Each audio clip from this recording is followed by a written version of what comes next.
पास हम सॉल्ट्स के different types study कर रहे हैं और अब हम इसकी एक और टाइप स्टडी करेंगे जिसे कहते हैं कॉम्प्लेक्स सॉल्ट्स। ठीक है, सॉल्ट्स में हमारे पास यूजुअली क्या होता है, एक केटाइन होता है। ठीक है, हम कहते हैं सॉल्ट किससे बना होता है, एक एक आयोनिक कंपाउंड होता है जिसमें केटाइन होता है, एक एनाइन होता है। ठीक है, हम ये कहते हैं और हम कहते हैं केटाइन होता है, ये पॉजिटिवली चार्ज्ड आयन होता है। ठीक है, इस पे एक एटम पे जब पॉजिटिव चार्ज हो तो वो एटम तो नहीं कहलाता, वो तो आयन कहलाता है, और पॉजिटिव चार्ज हो तो क्या कहलाता है, केटाइन, और नेगेटिव चार्ज हो तो एनाइन। ठीक है, तो सॉल्ट्स ऐसे आयोनिक कंपाउंड्स होते हैं जिनमें आयन से मिलकर बना होता है, यानी पॉजिटिवली चार्ज केटाइंस और नेगेटिवली चार्ज एनाइंस से। ठीक है, क्योंकि जब हम इसको आयोनाइज करते हैं तो हमारे पास केटाइन आता है और एनाइन आता है।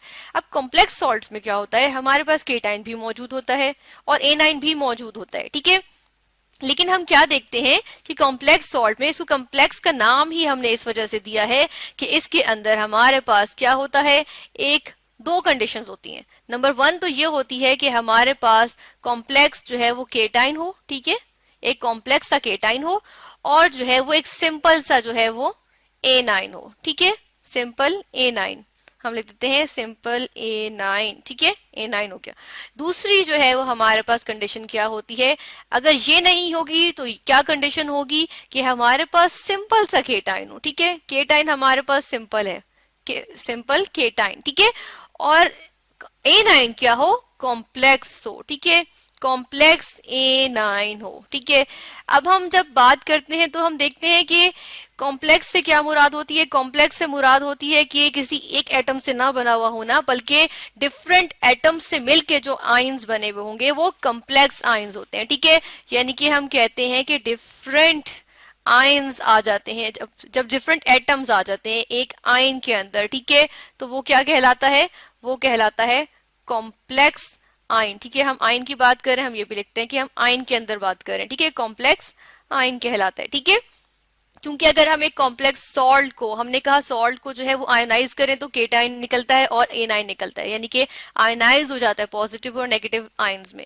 तो हम कहते हैं जब कॉम्प्लेक्स सॉल्ट को जो है हम आयनाइज करेंगे तो हमारे पास दो सूरत हाल होती है, या तो उसमें से कॉम्प्लेक्स केटाइन निकलेगा और सिंपल एनाइन निकलेगा आयनाइजेशन में। ठीक है, या फिर क्या होगा, सिंपल सा केटाइन निकलेगा और कॉम्प्लेक्स एनाइन निकलेगा। ठीक है, अब हम इसकी एग्जाम्पल्स भी देख लेते हैं, हमें उससे अंदाजा होगा कि किस तरह से कॉम्प्लेक्स आयन होता है।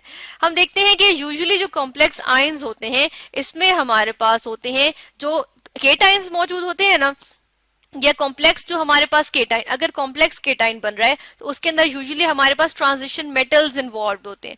ट्रांजिशन मेटल्स कौन से एलिमेंट्स होते हैं, मेटल्स होते हैं, कौन से होते हैं, लोकेटेड कहाँ होते हैं, हम इसके लिए उठा लेते हैं पीरियोडिक टेबल। ठीक है, ये आ गया पीरियोडिक टेबल। अब पीरियोडिक टेबल में हम देखते हैं कि ये हमारे पास रेड बॉक्स से जो जितने रेड बॉक्स में जो एलिमेंट्स दिए हुए हैं ये सारे डी ऑर्बिटल में होते हैं। ठीक है, इनके इलेक्ट्रॉन्स, इनके आउटर मोस्ट शेल में जो इलेक्ट्रॉन्स होते हैं वो किस में होते हैं, वो डी ऑर्बिटल में होते हैं। ठीक है, पहली बात। दूसरी बात क्या कि ये कहाँ मौजूद है, ये मौजूद है एस ब्लॉक एलिमेंट्स और पी ब्लॉक एलिमेंट्स के दरमियान में, तो इसलिए इनको कहते हैं ट्रांजिशन मेटल्स। ठीक है, ये आ गई ट्रांजिशन मेटल्स। ये मोस्टली जो होती है बहुत हार्ड मेटल्स होती हैं, और हम ये देखते हैं कि इसमें मरकरी के अलावा हमारे पास ये मरकरी मौजूद है। ठीक है, मरकरी के अलावा जो है वो तमाम जो ये मेटल्स हैं वो हार्ड होती हैं, काफी हार्ड होती हैं। इनके मेल्टिंग और बॉइलिंग पॉइंट, यानी कि जिस पॉइंट पे ये मेल्ट हो जाए या जिस पॉइंट पे ये बॉयल हो जाए, वो पॉइंट्स भी काफी जो है वो टेम्परेचर्स भी काफी हाई होते हैं। और हम देखते हैं कि ये मेटल्स यूजुअली काफी हार्ड और हैवी मेटल्स होती हैं। ठीक है, तो ये कहलाती हैं ट्रांजिशन मेटल्स। ठीक है, ये आ गई ट्रांजिशन मेटल्स। अब हम ये देख लेते हैं कि usually transition metals complex cations में यूज हो रही होती है। ठीक है, या कॉम्प्लेक्स एनाइंस में भी यूज हो रही होती है, यानी कि कॉम्प्लेक्स सॉल्ट्स बनाने में यूजुअली ट्रांजिशन मेटल्स इन्वॉल्व होती हैं। ठीक है, अब यहां से हम एक एग्जांपल ले लेते हैं, हम यहां से आयरन की एग्जांपल ले लेते हैं। ठीक है, हमने यहां से आयरन को सेलेक्ट कर लिया। अब आयरन का एक कॉम्प्लेक्स सॉल्ट देखते हैं, हमारे पास आयरन के दो कॉम्प्लेक्स सॉल्ट्स हैं, हम दोनों को एक एक करके डिस्कस करते हैं। हम देखते हैं एक सॉल्ट होता है, इसको कहते हैं पोटेशियम, पोटेशियम फेरोसायनाइड। ठीक है, फेरोसायनाइड। ठीक है, पोटेशियम फेरोसायनाइड। ठीक है, और इसमें हम अगर इसका फॉर्मूला देख लें तो उससे भी हमें अंदाजा होगा कि K4 आता है। ठीक है, यानी पोटेशियम के लिए। फिर फेरोसाइनाइड के लिए हम क्या लिखते हैं, ये पोटेशियम तो हमारे पास आ गया सिंपल है केटाइन, सिंपल केटाइन आ गया पोटेशियम। ठीक है, हमने देखा सिंपल केटाइन आ गया पोटेशियम। अब अगर हम A9 की बात करें तो इसमें से A9 जो होता है फेरोसायनाइड होता है, ठीक है। ये आ गया हमारे पास पोटेशियम फेरोसाइनाइड, इसका पूरा फॉर्मूला ये होता है, ठीक है। अब अगर इसको हम आयोनाइज कर दें वाटर में, ठीक है, हम यहाँ पे साथ के साथ लिख देते हैं कि हम इसको करते हैं, क्या कर रहे हैं, आयोनाइज कर रहे हैं, ठीक है। ये क्या कर दिया हमने, इसको आयोनाइज किया, किसमें, वाटर में, ठीक है, वाटर में आयोनाइज कर रही हूं मैं इसको।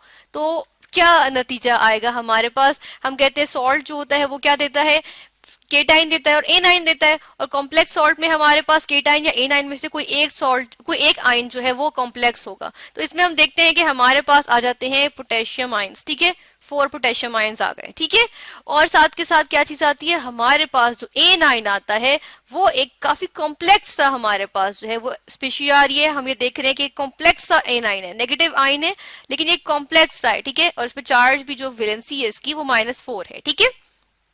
हम देख रहे हैं कि पोटेशियम आयन तो सिंपल सा आयन है, लेकिन ये जो फेरोसायनाइड का आयन आया है ये तो बहुत कॉम्प्लेक्स सा आयन है, ठीक है। ये एक सिंपल आयन तो हमें कहीं से भी नहीं लग रहा, इतने सारे एटम से मिलके बना है। हमने कहा डिफरेंट एटम से जो आयन बना होता है वो कॉम्प्लेक्स आयन होता है, हम देख रहे हैं डिफरेंट एटम से बना है और उसमें जो है वो ट्रांजिशन मेटल भी आ रही है, आयरन, ठीक है। तो हम कहते हैं कि इसके अंदर कॉम्प्लेक्स क्या मौजूद है, A9। हमने देखा ये वाला, हमने जो है वो कंडीशन देख ली, ठीक है। इसी तरह आयरन की ही हम बात करें तो हमारे पास जो है वो एक और आयरन का जो है आता है, एग्जाम्पल में आती है पोटेशियम फेरोसाइनाइड की बात की थी। अब हम बात कर लेते हैं एक और आयरन के जो है वो कॉम्प्लेक्स सॉल्ट की, ये होता है पोटेशियम फेरीसाइनाइड, ठीक है, FeRRI, फेरी साइनाइड, ठीक है। इसमें आई आ रहा है, हम देख रहे हैं कि क्या डिफरेंस है, ओ और आई का डिफरेंस है, ठीक है, ओ और आई का डिफरेंस है। अब हम इसका अगर फॉर्मूला देखें तो इसके फॉर्मूले में हम देखते हैं कि इसका फॉर्मूला क्या होता है, इसका फॉर्मूला होता है K4, ठीक है, K4 नहीं होता यहाँ पे, ठीक है, यही डिफरेंस है यहाँ पे कि K4 नहीं आएगा। हम ऊपर से अगर देखें तो यहाँ पे K4 था, यहाँ पे क्या है K3, ठीक है, यही डिफरेंस आएगा इसका कि इसके अंदर K3 होता है, ठीक है। और फेरी साइनाइड, ठीक है, जिसकी वजह से इसको कहेंगे पोटेशियम फेरी साइनाइड। और जब ये आयनाइज होगा वाटर में, ठीक है, हम कह रहे हैं कि ये आयनाइज होगा जिस तरह बाकी सॉल्ट्स भी होते हैं, तो हमारे पास क्या प्रोडक्ट्स आ जाती हैं हमारे पास। अब हम देखते हैं कि हमारे पास सिंपल केटाइन तो आएगा, ये पोटेशियम मौजूद है, ठीक है, तो ये पोटेशियम जो है वो इसका आयन आ गया हमारे पास, ठीक है। और अब ये 3 आयन्स आए इसके, ठीक है, 3 मोल आ गए इसके।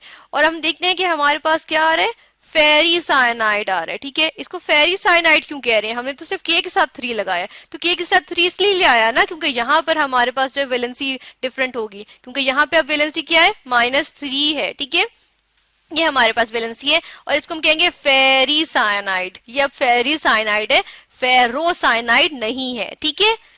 तो हम देख रहे हैं यहाँ पे कॉम्प्लेक्स आयनाइन की जो है वो वैलेंसी में डिफरेंस आ रहा है, तो इसकी वजह से इसको नाम दिया फेरी साइनाइड, ठीक है। ये हमारे पास आ गए 2 कॉम्प्लेक्स सॉल्ट्स। इसी तरह हमारे पास बेशुमार कॉम्प्लेक्स सॉल्ट्स होते हैं, ठीक है, जो मिलके बने होते हैं ट्रांजिशन मेटल से। और उनमें हम क्या कहते हैं, हम कहते हैं या तो उसके अंदर एक कॉम्प्लेक्स सा केटाइन होगा और एक सिंपल A9 होगा, या फिर उसके अंदर एक सिंपल केटाइन होगा और एक कॉम्प्लेक्स A9 होगा।